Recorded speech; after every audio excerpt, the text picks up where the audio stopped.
prochaine.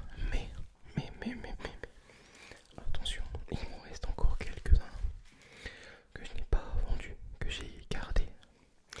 Donc, on va faire rapidement un peu le tour. Il en reste 1, 2, 3, 4, 5, 6, 7 couteaux.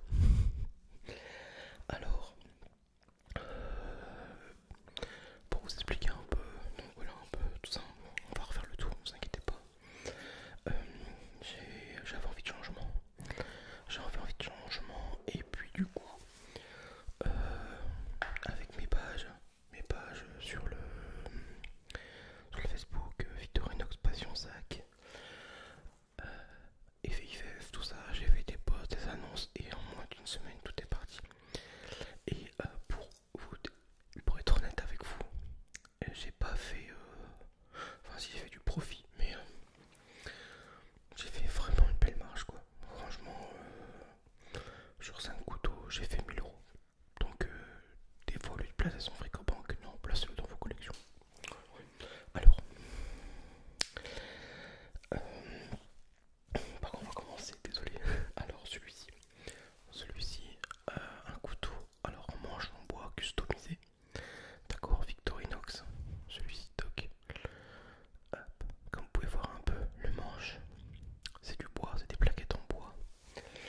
Et en mode silex, alors c'est à dire qu'on prend un Dremel et puis on va faire des petites formes ici un peu comme une peau de croco, et c'est ce qui va donner justement un look mais d'envers quoi, au milieu, enfin entre du coup euh, les outils et les plaquettes en bois. Il y a des plaquettes en G10 ou alors je sais plus comment elle s'appelle cette matière, je sais plus du tout, mais je vais vous le retrouver. Ça peut être de la fibre ou du carbone aussi. Et après du coup il y a le couteau, donc je me sers principalement pour l'apéro. Alors qu'est-ce qu'on a? On a la grande lame. Donc celui-ci de base c'est un Huntsman. Huntsman. Donc grande lame. On a la petite lame. On va y retrouver la scie.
pièces d'un couteau qui n'existe plus, il faut modifier.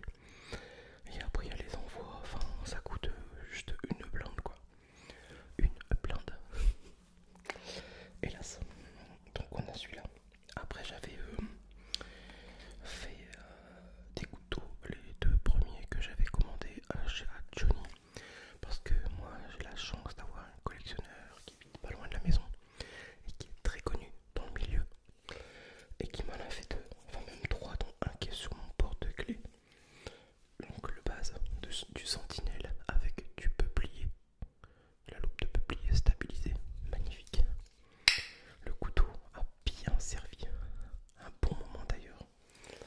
Voilà un peu, il est magnifique, magnifique. Regarde-moi ça, comme c'est joli. Et pareil, ça c'est des couteaux que tu revends pas quoi. Parce que lui a une particularité que tous les autres couteaux customisés n'ont pas. Je te montre, hop, il a un stylo, le petit stylo qui va bien. Et figurez-vous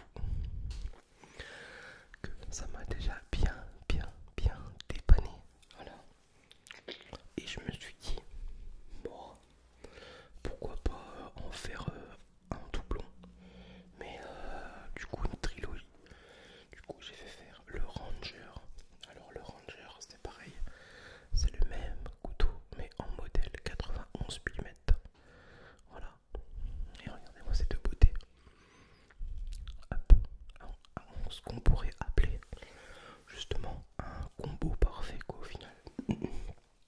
Pardon. Et du coup, celui-ci pareil, sauf que il a en plus la lime. Oui, la lime angle. Et du coup qui fait aussi un petit peu scie à métaux. Voilà, donc c'est à l'identique de celui-ci que je vous ai montré tout à l'heure. Et là, oui c'est ça, on ajoute la lime angle. Voilà, vous avez vu, je me fais pas mal. Et scie à métaux qui a déjà coupé du plâtre, petite anecdote. Et puis ouais, pas du coup pince épilé, enfin en général. Et puis j'ai fait ajouter deux petites dragonnes comme ça pour pouvoir le tirer de la poche. Voilà. Je me suis toujours dit que j'allais faire des étuis, mais j'en ai jamais fait faire pour mes Victorinox. En général, savoir que tous mes couteaux ont des jolis pyjamas quoi. C'est pas assez comme ça. Faut savoir que les deux seules personnes qui customisent mes chlasses, c'est Grégoire Gabriel, non Grégoire Verge, Gabriel Verge et Johnny Vent. Voilà, en général ils sont très connus dans le milieu et j'ai la chance de les connaître. Et puis là pareil, ça c'est un couteau qui n'existe même pas. C'est un 108 mm avec une pince. Officiellement, ce couteau n'existe pas et n'a jamais été commercialisé. Parce que regardez ce qu'on peut y trouver. Donc, une pince, voilà, une pince qu'on prend sur d'autres pièces, d'autres couteaux qui ont les mêmes dimensions. On peut s'amuser avec, on peut faire des choses cool, rigolotes. Et là, on a une super petite pince. Alors, je dis pas qu'il faut faire des trucs de bâtard avec, pas du tout.